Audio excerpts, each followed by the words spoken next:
Good morning, afternoon, evening, everyone, whatever time it is for you. Welcome back to another YouTube live.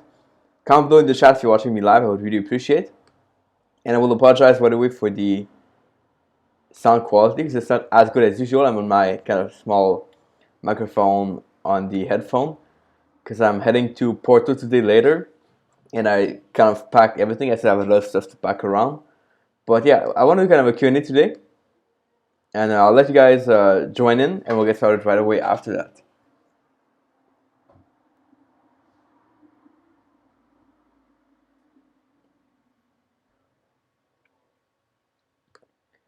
Awesome, two people watching. So guys, comment below in the chat. I want to hear from you, of course, as always. Welcome, Deha. Perfect, wonderful. So yeah, Q&A today, and I apologize because I didn't have any nice question coming in always. That's good already. That's perfect. So yeah, I want to apologize because I was planning to do a video on Frankfurt, a really cool like travel video and stuff, but I didn't have time to edit everything, so it's gonna be for another time for sure. And today's gonna be more about questions. There's a few things I want to talk about today. There's a lot that I'm sure you guys are going to propose and that we could talk about. But yeah, let's get to that. And all right, couple of questions. That's good. Oswald, welcome. Welcome, Farah. Perfect. Yes, I was wondering, do I let people come in or do I start right away? But I think we'll start. And a few things I'll talk about today. I made a kind of agenda in the description. First of all, though, call to action. I have to ask you guys for this. I prepared a survey that I would really love you answer. If you're on the email list, probably got the survey before. It's just for me to help you better, to know what you are struggling with, what you want to focus on, so that I can focus on that more in the coming weeks, month, and I guess month. We'll see. But survey is going to be linked in the description. That's the first link you will see, and it's very simple to complete. It takes like 5 minutes. If you want to do it while you watch a video, you could be doing that for sure. But if not, do it after. And I think that's going to be a good thing, so I can know how to serve you better. So that's the only call to action for today. Nothing crazy, but that's going to be for your assignment for this live. Now, what I want to talk about today, a few things. I had a few questions about multiple time frame trading, how you do that. Can you split on any time frame and stuff? We'll talk about that. Then a question you can ask yourself is you want to build your dream lifestyle. Something I've asked myself many times in the past, and that always really helps a lot. And finally, how you can review your trades and how often you do it. That's really important. I think, for sure, yeah. Go ahead. All the questions in the chat, I'll try to answer as many as I can before I have to leave because I'm leaving to Porto later today, and I still have to pack a little bit. But yeah, love that. Cool. So we'll get to that right away. First thing first, I want to talk about the multiple time frame thing. So a question I got maybe 4th time this week was about this idea that if you are good at trading, let's say the 4-hour chart and the 1-hour chart, one trading, let's say the 2-hour chart, and that could be a good way to do it. So some people do that. I know I've talked about a few coaches that's what they do. In part, Nick Benzino, if you want to check him out, or Andrew Mitchum, they both do the same thing. They trade multiple time frame, but they split it down into a lot of time frame. Now, I've never really tried that. I've never really went into it, trading, let's say the 8-hour chart, the 2-hour chart, the 3-hour chart, whatever, and the 6-hour chart, but it's something interesting. So I'm kind of curious if you guys do this. Comment below in the chat, or in the comment section if you're watching the replay, and we can talk about this. But I've never tested it. I don't know if the reliability is the same, because of the fact that people tend to watch a certain chart and not the other ones, like not the 2-hour chart, but they watch the 4-hour chart and the 1-hour chart. So I'm wondering if the effectiveness is less, but that could be something to explore for sure. And I'll be curious to know your thoughts about this, of course. Now, the other thing I want to talk about is a question you can ask yourself every single day to live your dream lifestyle. And I wanted to do a whole video on that topic. I just didn't have time to do the whole video. But a few times, and I'll kind of bring guys back a few months ago, I was talking with Mandy. And Mandy and I will do a video tomorrow at about the same time, a live video. So you guys will be able to come and join us. But I was talking to her about the business and stuff and what I was doing with the videos, with the podcast, with the site. And she asked me something pretty interesting. She said, so in a perfect world, if you could do like whatever you wanted to do, what would that be like? What would you do? And I asked myself, funny enough, the same question about 2 years ago in trading. I was asking myself, so right now I trade this, it goes fine, but in an ideal world, what would I do different? What would that look like? And the answer was, for sure I'm not going to day trade because that takes too much time, and I want to be able to work on other things. And for sure I don't want to trade something that I'm not good at trading. So let's just focus on this strategy, which I've talked about a few times, the long-term reversals. And so asking yourself the question of like, in an ideal world, what would your trading look like? Would it be trading 5 hours per day? Would it be 8 hours per day? Would it be just looking at the chart every morning and then going to do whatever you want to do? Because there are ways to make everything happen. No matter what you choose there to do, there's a way to make it there's a way to make it happen. That could mean that you're gonna trade less, or you could trade more, or you could have a maybe smaller profit. But it's not the important point. The important point is doing what you love. Because we're in this only to have the lifestyle we want, not to just make money. If I'm going to trade all day and make tons of money, I'm not here for that, and that for me won't work.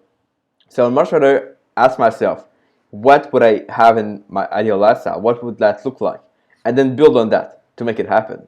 And the result of this is that you don't feel like it's a job. You just do what you love.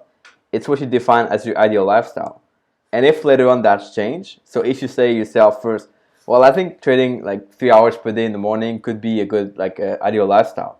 But then you do it for some months, you realize, oh, it's not really what I like to do. I would like to be able to go away at like at 10 a.m. and do something different. Or I would be able to, let's say, be in a coffee shop and whatever, have a meeting in the morning with someone that I care about.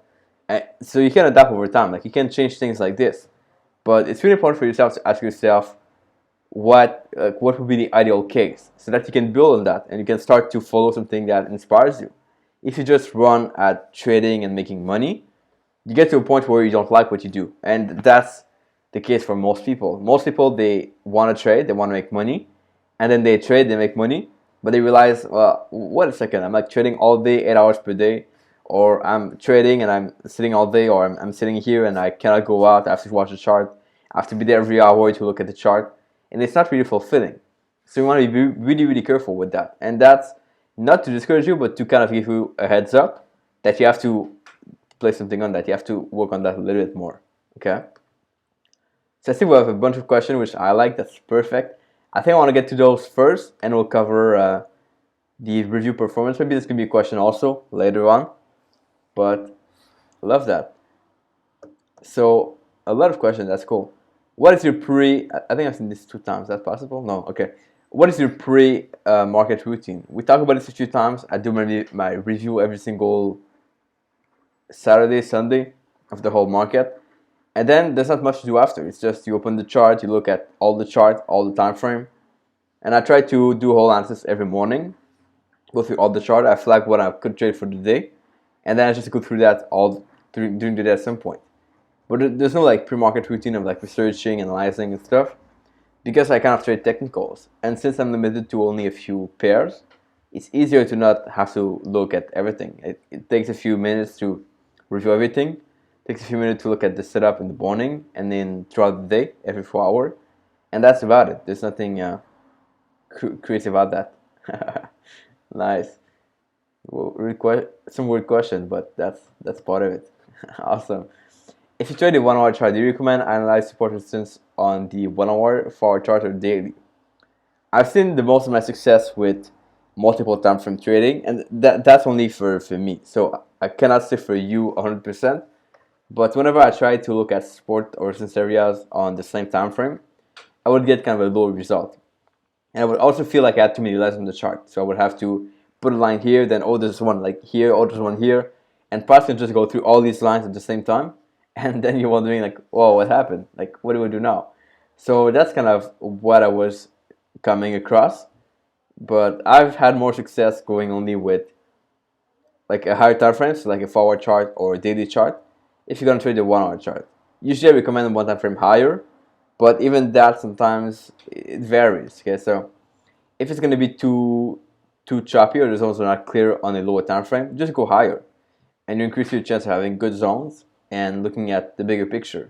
So that's kind of what I do. So for me, it's kind of the 4 hour chart, but I look on a weekly chart. Okay, so it's like 2 time frame higher. So you have 4 hour, you have, let's say, daily, and then weekly chart. Okay, so that's kind of how I do it. But I think you have to try. Now, this is Darren. Yeah, you do have to try a lot to find what's the best. Do you prefer long-term trading or incremental profit? Usman, I guess that means you prefer entering a trade now and then waiting for it to move higher, or kind of exiting part of it, or maybe taking more trades. I do prefer more trades, but the answer is that I think long-term trading would mean more investing, and I've tried that before. For me, that's something that I just don't like to do because I feel like it's not involved at all, and yeah, it's just a different game. I think it's just very different. But I think if you're really short on time, then you can go on something more like long-term trading or long-term investing. But you have to like it. You have to be able to know what this is about and not interfere with it. Like if you're gonna go back every day to look at your profit, your P&L, then you're kind of breaking the point of investing or trading. So you have to have a strategy that works and make sure that it fits your personality. So how are you patient with that type of trading, of course? How many pips do you take in a week? I have no idea about pips. That's funny, Deha. So someone asked me this week also on Facebook. I don't really know how many pips I get in a week because I just don't count them. So some trades on the 1 hour chart especially are lower like pip amount trades. So they might be only like 25 pips stop. So 75 pip stop like take profit. And that would mean that I could have a trade like this, and then I could have a trade on the forward chart or the daily chart. That's going to be like 300 pip, okay? And then I might, let's say, lose the one on the daily chart, but win the one on the forward chart. So I might lose pip and win money, which is kind of counterintuitive, okay? Because I risk a fixed percent per trade. So that's different, but I've never counted pip too much. And I think it's irrelevant a little bit too. Unless you trade the same thing with the same pip amount, and then you can count like, okay, I won 25 here, I lost like 5 there, so that could be different. But for me, it doesn't really make any sense to count pip. All right, cool. Anup, what do you think? What do you think? Which crypto will be still trading 3 to 5 years from today, and what that coin will survive? That's interesting. So I'm the worst when it comes to talking cryptos. I don't think I understand really the whole principle of that, although I know the basics. But I don't know. I think the most popular cryptos are always going to be there, probably. The one that are most used by most people. I think that's the big difference. Like if some things are going to be not used by anyone, of course it's going to die at some point, and people won't use it. But if it's going to be used by most people and people talk about it, then of course it's probably going to work for a long time, in my opinion. But that's, again, has to be verified for sure. Support resistance per time frame.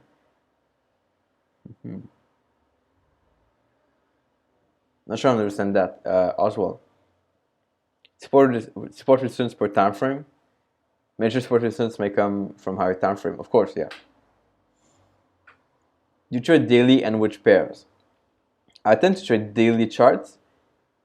Yeah, the daily. Okay. So yeah, I tend to trade daily chart, except that for the past couple of months, and even I should say even like past year, the pairs have not been really working on the daily chart. You can look at my backtesting stats on these daily charts, and I think I had something like a 90% losing rate. Okay, so a 10% win rate, which is not that great. So I kind of stopped trading them once I saw this for a few months, and I've seen, like, I look at the chart now. There's not a big difference. It's pretty much the same. Setups happen in the daily chart, but they don't go through. They don't keep moving, and that's kind of a big problem. So I kind of stopped trading them. I still follow them, but I would much rather now take a setup on the lower time frame and be able to kind of have some profit in the end. So that's the big difference. How much percent return yearly can you expect for the swing trading approach? I get that question a lot. That's really interesting. I'm happy you asked. ETH, GTHH. I really get that a lot. So here's something interesting. And I was talking with a trader a few days ago. He said he made, and he was really happy about it. He said he made 7% profit so far this year, okay, from January to whatever we're now in June. And here's the thing about this: you might say, well, 7% is too low. I won't ever trade that. He's a bad trader. You could say that, which is kind of stupid. Or you can say, well, he's making this, but how much is he risking per trade? He might be risking like 0.5% per trade, or whatever point, like maybe 1% per trade. So you have to ask yourself, well, if this is too low for me, can I increase the risk per trade? So if he's making 7% per trade, and let's say he risked 1% per trade, what happens if I risk 2% per trade? Okay, yeah, the drawdown will be bigger, of course, but overall you'll be making 14% per trade. That in 6 months or whatever would be like 28% per year. Okay, that's not bad for a swing trader. Tell this to an investor, he's going to be really happy. You make 28% per year. Or you could say, well, this like 2% is, yeah, okay, it's a good return. I'm kind of okay with the risk, but I think I could push just a little bit more without being too risky and lose too much. So what if I risk 3% per trade? Well, suddenly, or 2.5, whatever. Suddenly, then you have a 3 times 7, so like 21, so 42% per year of profit. Okay, so that's pretty good. And you traded the same strategy, the exact same thing, except you risk a little bit more. And that's the only difference. Okay, so I cannot tell you like what's the average return people are gonna get with the strategy that I trade now, because I might get whatever 20% per year. You might get 60 if you risk 3 times more. But you always have, of course, to calculate the risk of ruin, which we talked about a few times, and that can help you know what's the maximum you can risk per trade. But overall, like there's no limit as long as you're willing to have the risk and gain overall. Okay, but that's the point. And most strategies, they kind of end up at the same place. Very rarely you have someone say, well, I make 100% per year by risking 0.5% per trade, okay? Unless you take a lot of trades. But that's where kind of day trading is useful, because you can take more trades and you get to usually have a bigger return because you take more trades, okay? But the rest of that, it's really dependent on what you trade. Okay, so that would make sense. Let's see. Hey, Etienne, welcome, Sven. Perfect. If you open, okay, this is a good question. If you open one trade as a sell, but a few hours later you see a buy signal, would you leave your original position? And yeah, so leave the first position and open the second one. No, because there's only, like, this would not happen for me for a simple reason. The fact that I trade with support resistance areas, and if I see, let's say, a sell setup, it has to be at the resistance. If I see a buy setup, it has to be at a support for sure. And so I'm not gonna take a sell if it were the support, and I'm not gonna take a buy for the resistance. So I will always follow this. And so there will be no reason for me to take the opposite, because I know we're at the right zone. And so that's why it doesn't happen. But could be something interesting to exit. Let's say when you get the opposite signal, might work sometimes, might not work sometimes. And I don't think overall that would be useful or that would be better. Okay, yeah, for sure you might feel better yourself because you see the opposite thing, you exit, you feel good, but then the return, if you can get 3-1 on that trade that you exit before, even if you lose 2 others, then it's still the same, right? So I wouldn't see a big difference in that personally.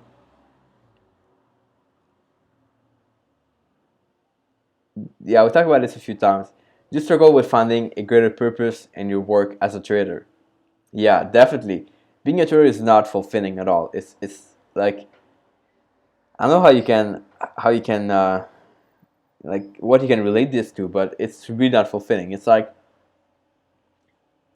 I would say, like, even a plane pilot who's following a checklist and stuff has a better job because he's like in the air flying a plane, and so it's kind of different. But being a trader is not really fulfilling in itself. So that's why you have to find other things to make things more fulfilling, to make it more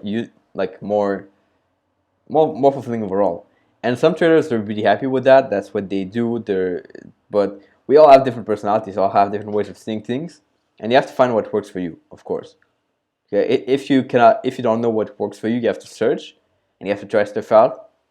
And I found that the best way for me to be fulfilled was to see this more as a business. Okay, more as something that I work on and I have different things going on.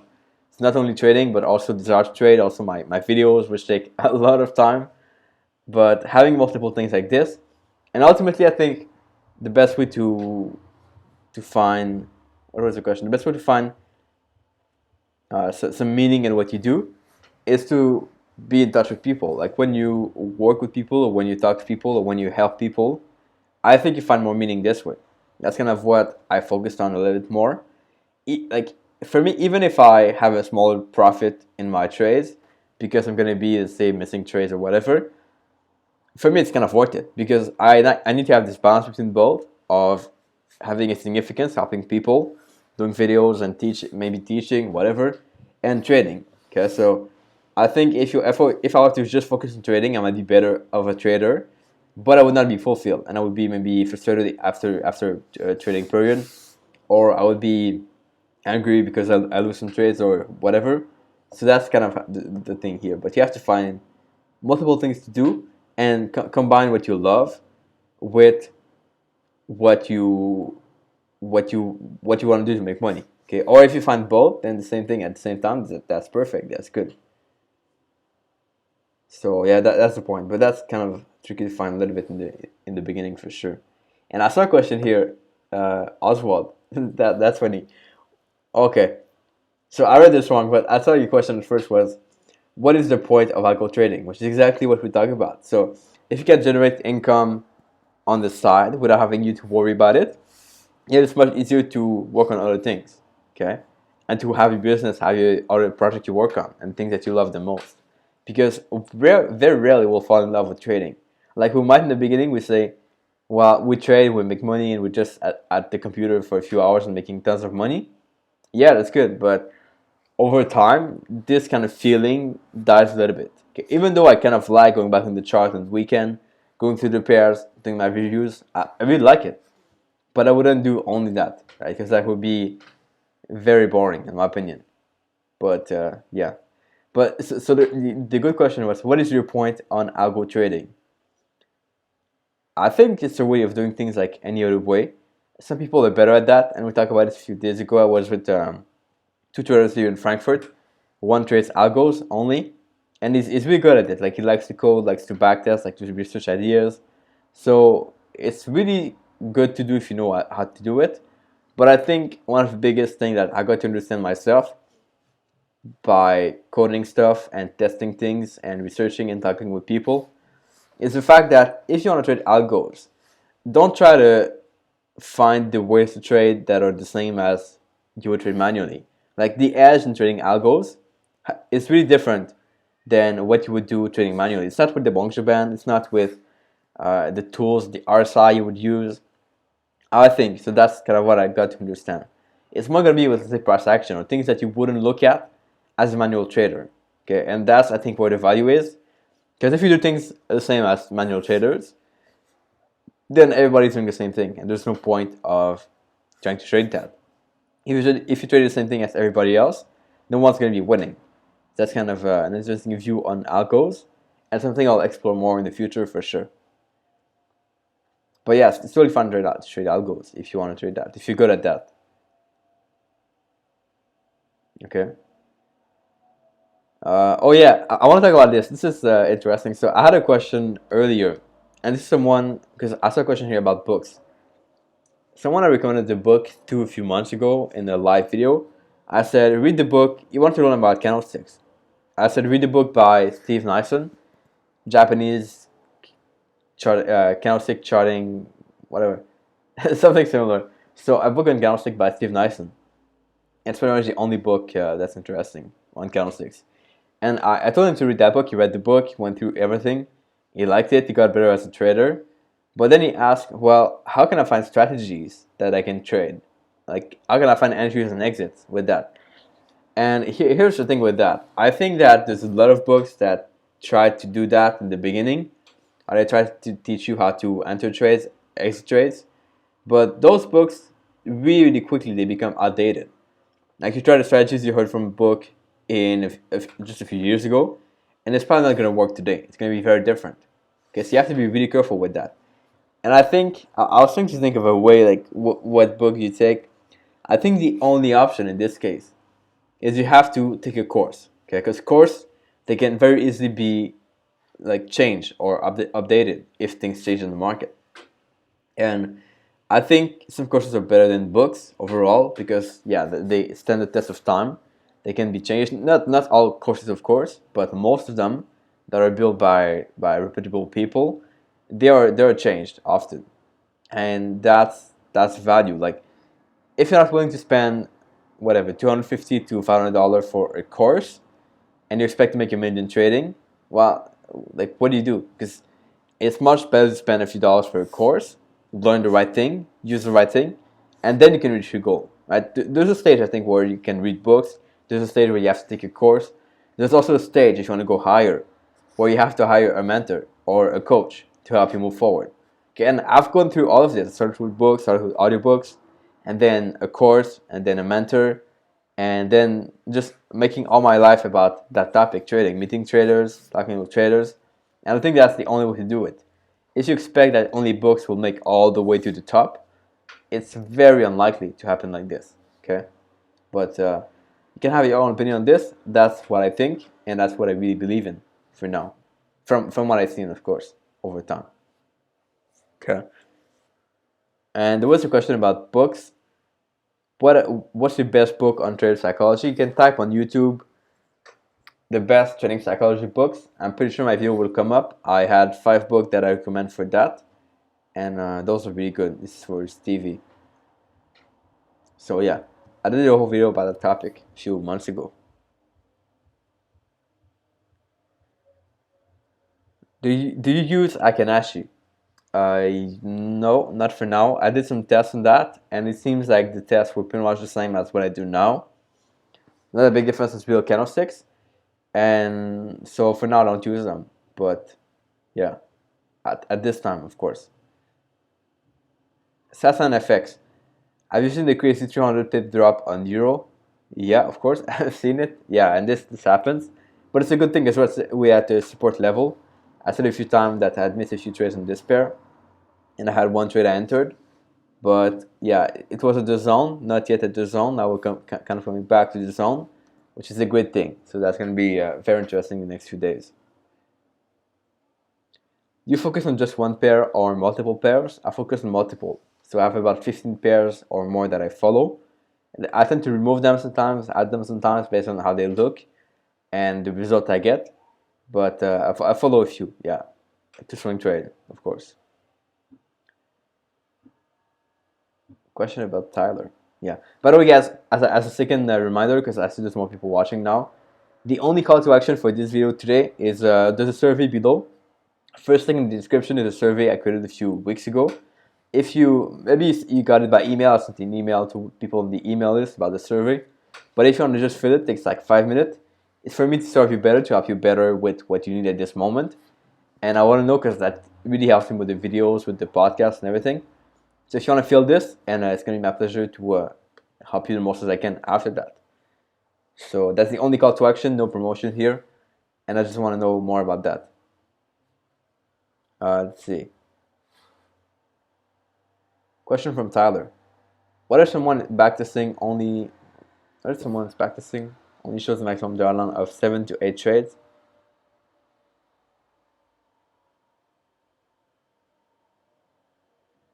Okay.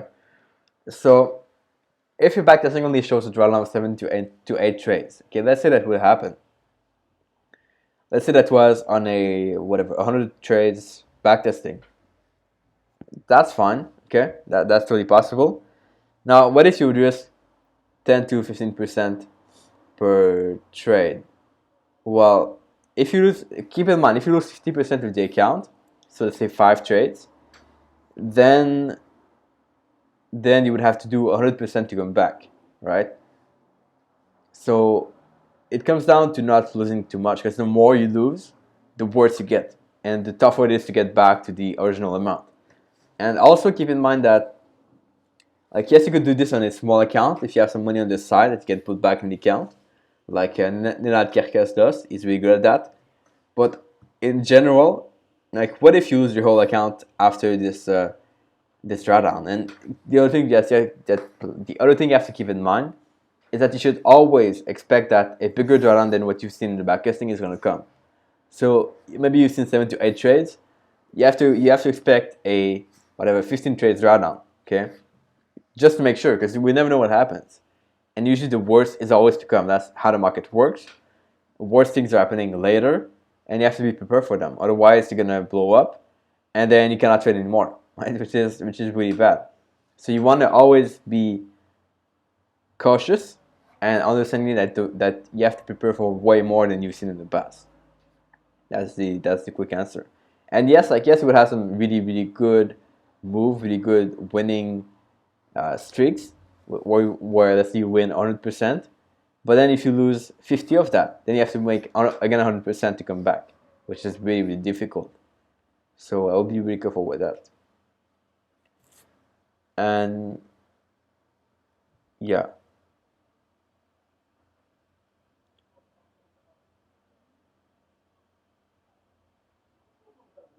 Welcome, Ray. Hi, welcome. Oswald, I don't know if that's a question.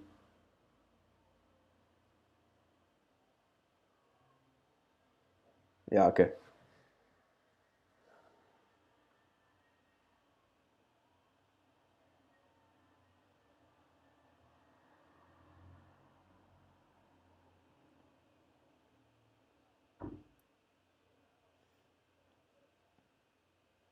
That's a really good insight by EMZ Toucan 81. I've seen recently, I was looking at my stats on my Facebook. I noticed that that my trades that are losers usually tend to last for quite long in terms of that period. They tend to get in profit, go back to loss, profit, loss, and then loss. So what I'm thinking is maybe having a time stop, like let's say if the trade is still open after whatever 5 days, then close it. It's probably going to be a loss. Okay, even if it's before the take profit, if it's before the stop loss, at least you cut your loss a little bit, and that can make a whole difference over time. So, but I don't use this time stop now. Could be interesting to look into, and that's good advice. Yeah. So what he's doing is that if it's trade on a close 1 week from now, when he enter them, he's gonna close the position. That's a cool thing to do. Yeah. I just have to find more data on that and calculate really if it's worth it and kind of what cutoff point I would have to use. But that could be a good thing to do for sure. Do you increase the risk percentage when you lose? No, never. Because that's the way to lose more. Usually if you're in a losing streak that starts, chances are it's going to keep losing more. And that's why you have to be careful of increasing and increasing until you get to a really big loss. So I don't do that. Is it possible to live from trading the 1 minute time frame? Yes, why not? If you have the right broker and if you know what you're doing, yeah, it's possible. But you have to have the personality for it, which means, yeah. There's a personality test that I try to do with my student, and usually most of them so far were kind of more good swing traders. But if you have the right skills for it and the personality for it, yeah, you can trade a 1 minute chart. But that's not something I would do myself. But it could work. Do you prefer scalping a small account or swing? A swing definitely for me. Because I kind of, scalping is fine. I used to trade the 5 minute chart on AUDHPY, which could be scalping or not, depending on how you call it. But yeah, that was fine, except I would have to spend a few hours in the chart, like I say, like 4 hours per day. And 4 hours per day is a big chunk of time. It's like you cannot do a video editing that in that time. You cannot create something useful. So I really had to reevaluate what I did. And it worked fine for some time. I liked it. But I had to, again, ask myself the question I talked about first, which is, in an ideal world, what would that look like? What would your trading look like? And I told myself, well, in an ideal world, I would not be trading every morning. I would be looking at the chart, maybe placing trade if I have to. And even now, I tell myself, well, what would that look like after these 5 years of testing and trying out and trading? I still need to tweak some things. And I asked myself, what would an ideal world look like for my trading? It's probably more like trading only the daily chart. if I can find a way to make it happen. Okay, because I want to be able here to, I don't want to have to trade all day, and the 1 hour chart for me now is kind of intense. Even though it works, even though it's fine, even though I make money, we always have to strive and go forward to that next level, the next thing we want to reach. If we stop here and we just say, okay, well, this works, I'll trade this forever. No, like you have to grow and you have to become better, and that's what trading is all about. So yeah, let me find back. I don't know where I was on the chat. Let's see.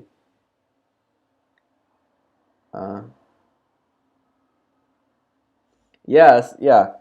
So there's a comment here as well. Swings needs more margin. Yeah, yeah, sure. Maybe depending on how much you risk, but at the same time, what if you need a little more margin, but then you find investors to invest money in you, and you end up making more money? Okay, so you have to see it like this also. It's not only about trading. It's not only about placing trade and making money. It's about the whole business you build around it, the whole training, the whole business training plan you have. That's gonna propel you to having this bigger. Because if you just trade and just always look for these short-term wins, over time you just have short-term wins, and you have no big move and no big business around it. So that's really important to think about.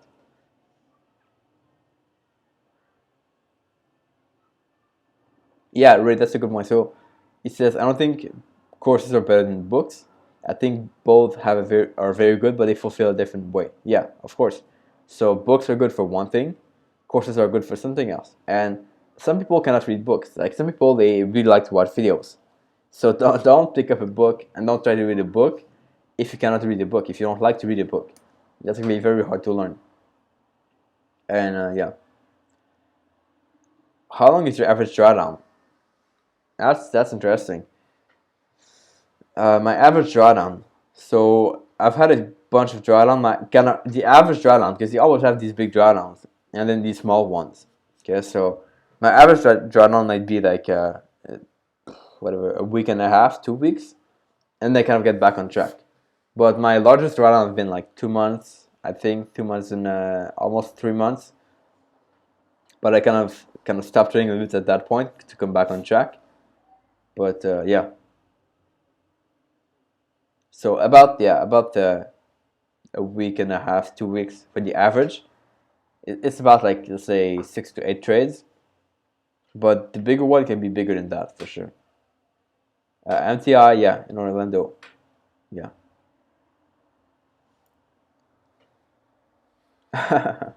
Sam, what's up? Your trading goals. Can you do it from trading? Yeah, of course you can do it from trading. Yeah.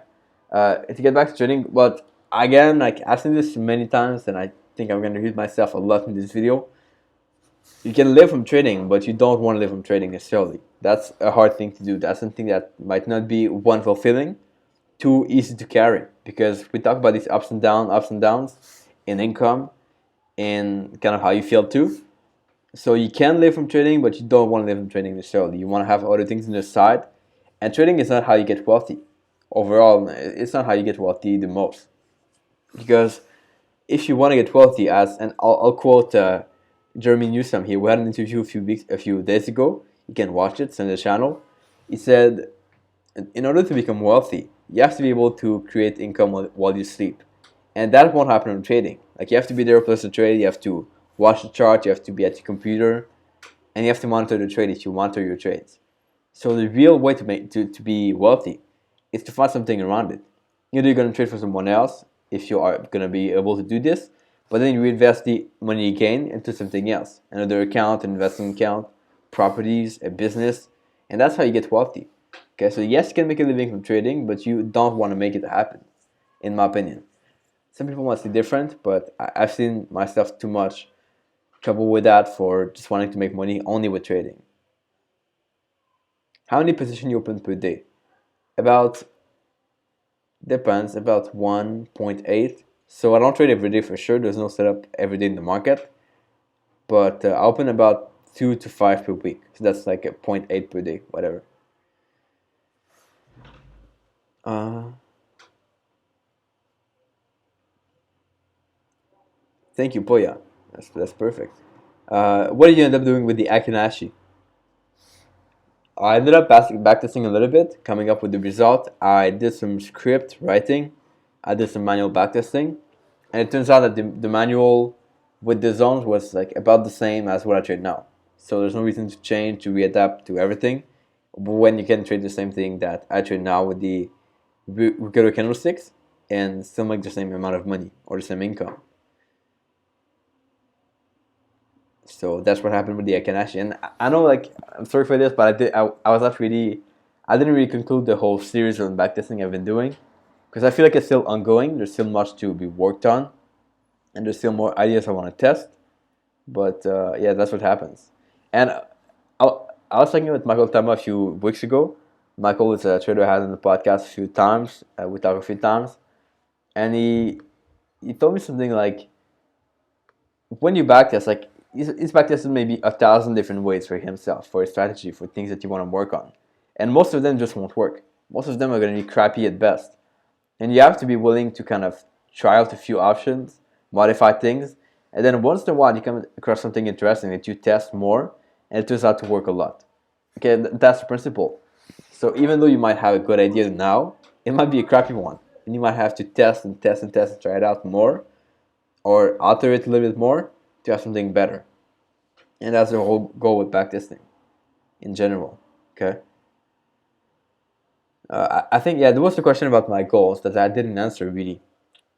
Your trading goals. So I didn't really set any specific trading goals other than the one I talked about a little earlier, which is being able to trade only the daily chart and kind of having systems that are more automated.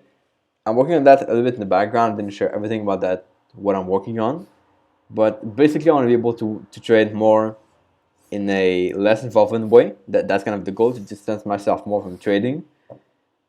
And then to be able to trade higher time frame if possible. Okay, but something I'm working on at this moment. And if you guys want me to share more about that topic, comment below in the chat or the comment box, and I'll go more on that topic and like what I work on and stuff. But I try to keep it like more low profile because I was starting out with that a few months ago. But yeah, so comment below and let me know if you want to hear about that at some point.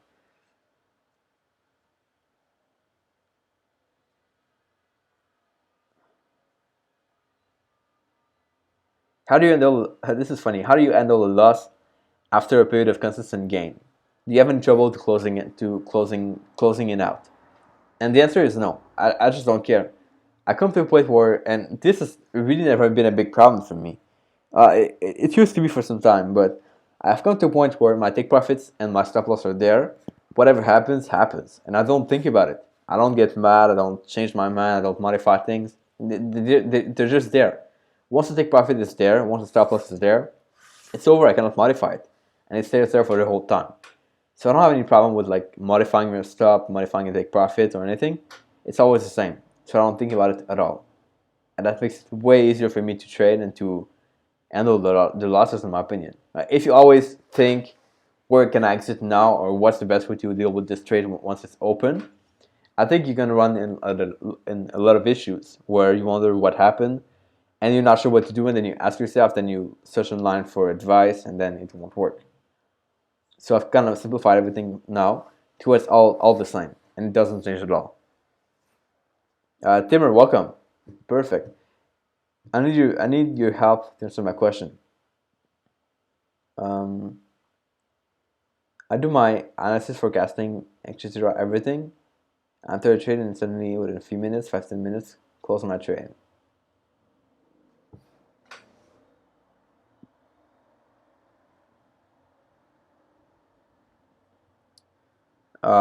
Timur, you have to tell me more on this. So, is it a problem with the fact that you close your trades early at break even because you feel like it's going to be a loser? Or is it that your system closed your trade because, let's say, you move your stop loss too quick? You have to, yeah, it has to be more clear a little bit. You talked about fundamentals. I think they're great for some people and not great for me because I don't really know how to use them, and I've never had to use them per se. So if you see that you have an edge with that, if you like to understand how the market works, how things move, and what influenced the forex market, the stock market, what are the correlation between different assets, and yeah, go ahead. But if that's not your style, then you're still good. You still have some ways to make money with that, and that's totally fine. So yeah, managing money is more important than enter and exit. Yeah, kind of. Although the three are important. Like if you exit at the wrong place, or if you enter at the wrong place, if you if you do all something wrong in all three, then you're gonna be messed up. But you have to work on all three for sure. What do you think about set and forget trading strategies? Is it possible? That's kind of what I do, and yeah, for me it's possible. And I think it's better this way, but you have to be able to accept that you're not gonna be optimal all the time. Like sometimes it's gonna work well, sometimes not work well, and because of the fact that you might not have, let's say, a way to modify your exits, and it's not gonna be optimal for sure. It's gonna be different, but at least it's not stress. Like there's not gonna be too much stress for you, and that's gonna make it way easier for you to trade. So yeah, for me it works. Oswald, exactly. So when you have everything set up and defined and tested, yeah, it's gonna work.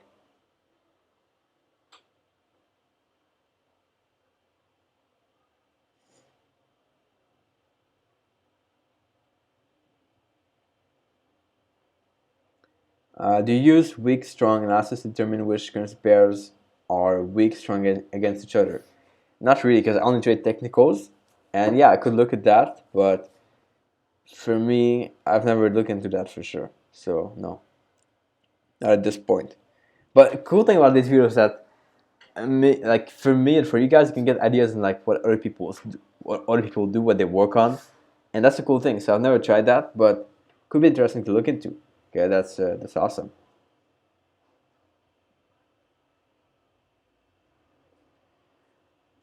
If you apply more than one strategies in the same day, which oppose each other. No, I only have like one strategy per se that I traded with different contexts, different occasions, but I only trade that. So no, I've never tried multiple strategies. Although I used to trade breakouts and reversals. Okay, that worked fine, but I stopped trading breakouts because the results were not as good as reversals only. What do you enjoy the most about being a trader? This is not only about being a trader because it doesn't really matter what you do. It's the whole thing. Like being your own boss, having your own job that you do yourself, your own business, whatever. For me, it's all the same. But it's about the flexibility you have of doing what you want to do when. And like yes, it's a lot of stress and pressure and stuff, but you decide what you want to do. And you also work on something you love. Like I cannot understand people who work in day jobs and they work for somebody else. I don't get it. Unless that's really what you love to do, like I love to serve that person, or you do the job you love, like you love to, I don't know, you love to do accounting, you love to go to spreadsheets, and you do that on a daily basis. That's kind of good. But other than that, being able to work on what you love and problem solving and becoming better, that's kind of what I love the most about trading and business and being your own boss in general. What software will you use to automate your trading? Probably MetaTrader 4. It's so simple, so easy, it's so fast to code something. I'll go with that. And it's free. That's kind of good. Have you ever traded market volatility? No, never. Do you leave your trade open over the weekend? Yeah. Interesting. Thank you.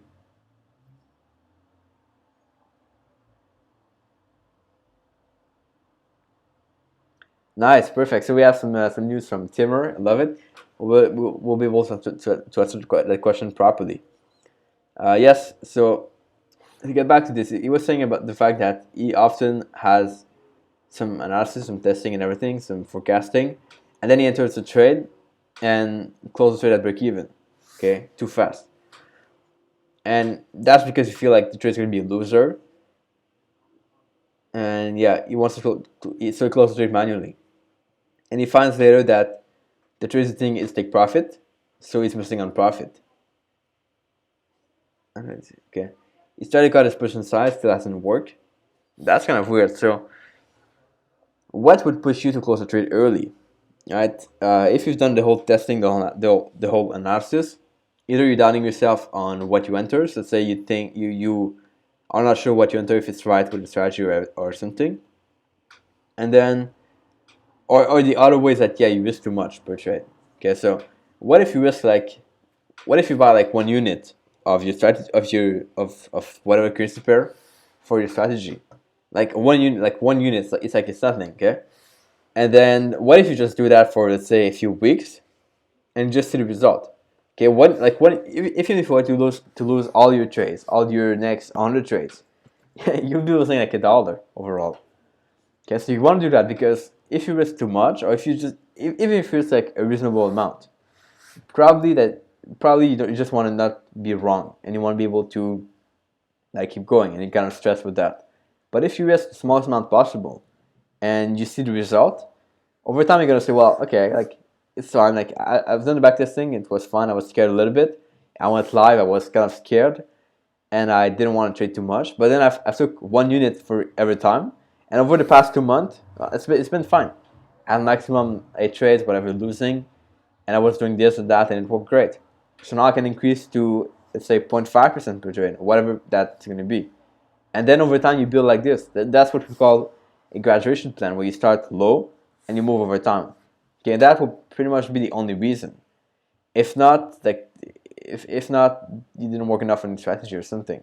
If you doubt yourself at this point, because you should just be able to place your trade, and if it's really a problem, like place your trade, you have your stop loss, take profit, leave the computer, leave the house, go do something else, and then come back a few hours after or a few days later if you need to. And you won't be able to change the trade, you won't be able to interfere with that, and that should be way easier to manage. Okay. Alejandro, welcome. Awesome. And the other way I did on that topic, same thing, is that I used to have this app on my phone or my tablet, my iPad, with the trading app from the broker, let's say Oanda or whatever, or I could have MT42 on the iPhone, or whatever, the phone or the tablet. But like, you're really tempted with that to check your trade all the time. Okay, so for now, I have notification on my phone. I don't see anything. I don't want to modify everything. I don't want to know when my stop loss is hit, because it doesn't matter for me. It's only gonna add stress, angriness, and you only want to maybe gonna watch the chart and place another trade. Okay, so if you get triggered on your phone, like the broker tells you what stop loss hit, and then you want to place another trade, so you go back on your computer, your chart to place a trade, well, like, it's not gonna be pretty good, right? You're letting the broker tell you what to do, basically, based on your emotions, and that's not what you want to be. So that's something I've done a long time ago, and I think it really made a big difference. Alejandro had a good idea, probably. He says, maybe placing your trades, entry, stop loss, and then, yeah, just not looking at it until it's closed. Exactly. You let it run, and then you come back. That's a really good tip, Alejandro. Perfect. Can you recommend any specific educational material? Alex, on what topic? Because there's a lot that you could learn about, there's a lot you could read, there's a lot you could watch, but don't try to master what you don't need to master, right? Master what you need to master, and then move to the next topic. Otherwise, it's gonna be worthless. So you have to know what level you're at and really what you want to work on.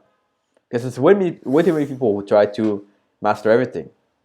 They try to like they hear about, oh, price action is good. They learn price action. They hear, oh, you have to manage your risk. So they combine price action with manage risk all at the same time, and they don't get any result. They stay at the same place all the time, and that's really not good.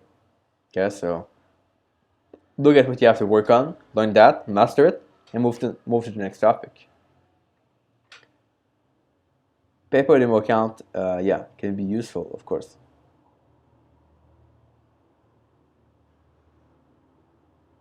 Good, that's awesome. Awesome. Guys, I think we made it to the end of the question. Last reminder, there's a survey below. That's the only call to action for today's video. I want you to fill it. Tell me what you need most help with. And I'll be able to target my content, what I do, what I work on that. And that's really powerful. It takes 5 minutes to complete. And that's everything I asked for today. Okay. And I want to, just as a reminder, I want to ask you guys, like, how often do you review your trades and your performance? Because there's so much you can learn on that. We talked about this a little bit earlier, right with the time stop, where it could be useful to set a time stop if you see your trades go too long in a loss. So that's something you have to do. Like, you have to review your stats and your trades constantly. And the more, I think honestly, the more you do this, the quicker you spot the mistakes, the easier it is to become better and to move forward. So that's really, really important. And if you can only do one thing today, is take your journal that you have with all your trades, review it, review your stats, and decide what could be useful to try out and test. And then test it and add it to your methodology afterward. Okay? So that could be very, very good to do. One last question here, and after I have to go because I have to pack everything before I leave for Porto. But C. Carson says, do you use sub-account in your Forex account, and how can you use sub-account to help organize your trading activity better? I used to do that. I used to have an account for day trading, one for swing trading. I used to have one even for different strategies, so breakouts, reversals. But now I only have one pretty much because I only traded one thing, and I know it's gonna work pretty much the same everywhere. But if you trade different styles, if you want to have your stats for every style, yeah, it's good to break down different accounts, link all of them to my fixed book, and then you're gonna be able to know what are your stats for this one, and kind of which one you have to add more, maybe trade more, or remove and trade less. I guess that's really how to do it. Also, good question. How do you do fundamental analysis? I'm not good at that at all. So there's a video I did a few months ago. Let me put the link for you here somewhere with Brendan Turner, and that's all about fundamental analysis, how you do it and stuff. And I'll put the link below for you. That's gonna be pretty much the last question I have for today because I have to pack stuff. Let's see.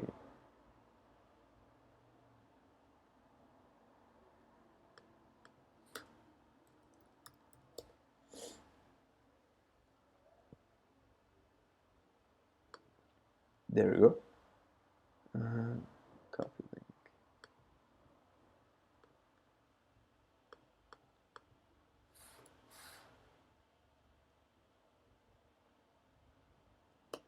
So this is the video on technical analysis, on fundamental analysis, and that's gonna be very useful to watch. I'm not the best at that topic for sure, so that's gonna be better. So thanks guys, I appreciate it. Give it a like if you enjoyed the video today. As always, comment below what you thought, and fill in the survey. And I'll catch you guys here tomorrow with the live with Mandy. It's gonna be at 11 a.m. here, so that means a little bit early. I think it's gonna be 11. What? I'm confused. Let's see, 11 a.m.